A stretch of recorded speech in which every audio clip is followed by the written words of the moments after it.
everyone, I am Cristori VR from BSet English 2B. This report is a continuation report of Bryan from Module 2. So, we are now in the topic of theology. Theology is attribute even to the service and character of a deceased person. It means to say that theology is a speech all about the service and character of a deceased person, meaning a person who passed away. So, number one, theology give the person's attainment the handicaps under which he or she started, the obstacles he or she faced, and his or her final achievement. So, theology is all about the goals or the achievement of a deceased person. It is all about his achievement when he is still alive. Number two, give his purpose in life, why he or she was led to make effort. And of course, it is a speech about why he was in this kind of role in life and why he make an effort of it. So number three, mention the honorees during his or her lifetime and on later times. So it is also about his honorees during when she's still alive and on later times also. Number four, give his or her influence during his or her lifetime and on later times. And of course, his influence. For example, he was a chairman, he was, and even he was just a father or a mother. And example for that, we Christians, when someone passed away, we have a speech, especially in church. There is a member of a family who will give a eulogy or a speech for his or her father, mother, kids who passed away. So that's an example for that. We Christians have theology every time there will be a person died. So last is, if the errors, follies, and vices are too major to be ignored, and of course his negative things he or she do when he's still alive, it is being ignored, like vices, his follies, his errors that made, and the speaker can counterbalance them by transcended virtues. So of course the speaker should counterbalance it so that it will be a good speech to the deceased person. So next is, this is an example of eulogy speech. I found it in our module 2. So you consider the speech or example of eulogy speech. So next is the anniversary speech. Commemorates an event or action at the past, such as Independence Day, Thanksgiving Day, National Heroes Day, Centennials, and Founders Day. So anniversary speech, of course, it is a speech when we are celebrating a year of anniversary, a year of celebration, something like that. For example, the Independence Day. Every year we are celebrating Independence Day by making a flag. In our high school days, we are making flag and put it in the window. And of course, Thanksgiving Day, every year, when there is no pandemic, we are celebrating Thanksgiving Day. We are exchanging gifts. Some students or some teachers are calling it a Christmas party in our high school days. National Heroes Day and Centennials and Founders Day. So this is an example of anniversary speech. a speech addressed by the governor of Ekiti State, Dr. Kayode Fayemi, to mark the second anniversary of his administration on Tuesday of 16th October 2012. So I googled it, an example of anniversary speech. Dedication is an occasion or ceremony which is done during an opening of a new building and public center, laying cornerstones and unveiling of monuments and memorials. The theme stresses the importance of the day or event, and its purpose is to pay tribute to the achievement and the persons responsible for such achievement. This speech also arouses loyalty, pride, and patriotism. So when we say dedication, it is a speech when there will be an opening of a new building, a public center, laying corners, or any kind of building, such as even a school building, hospitals, or something like that. It is dedication. From the word dedication, it is dedicate speech to whom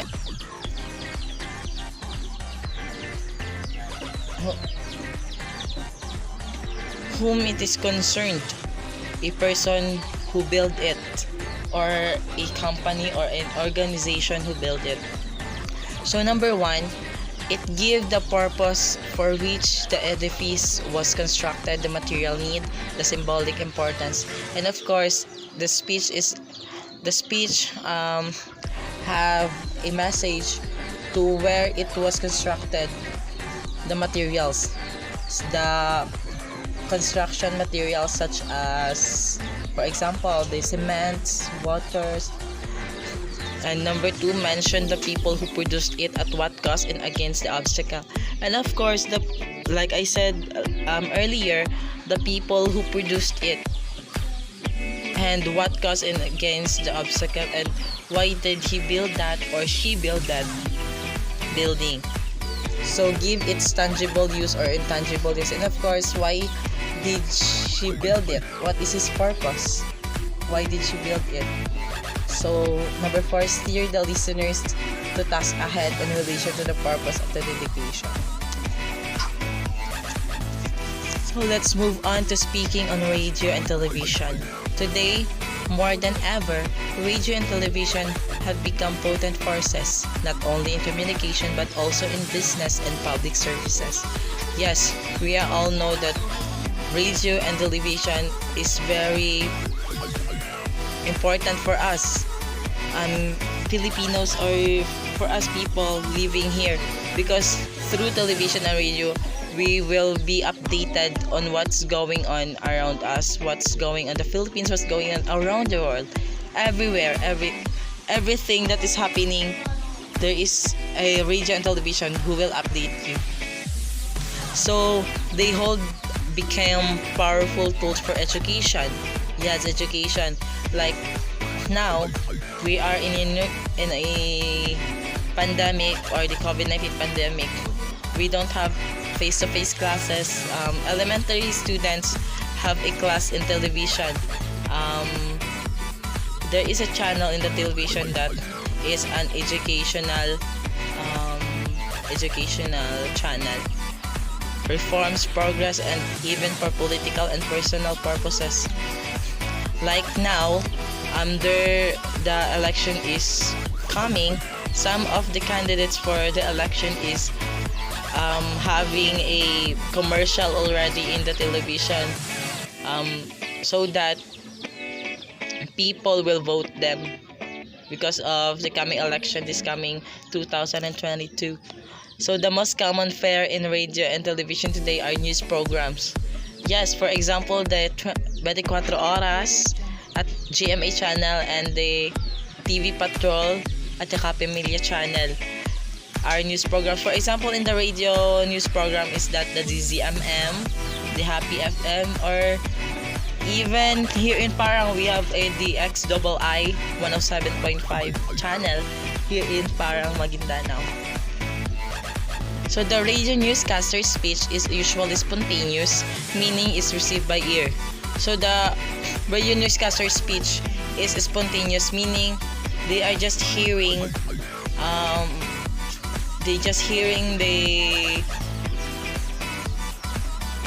the topic.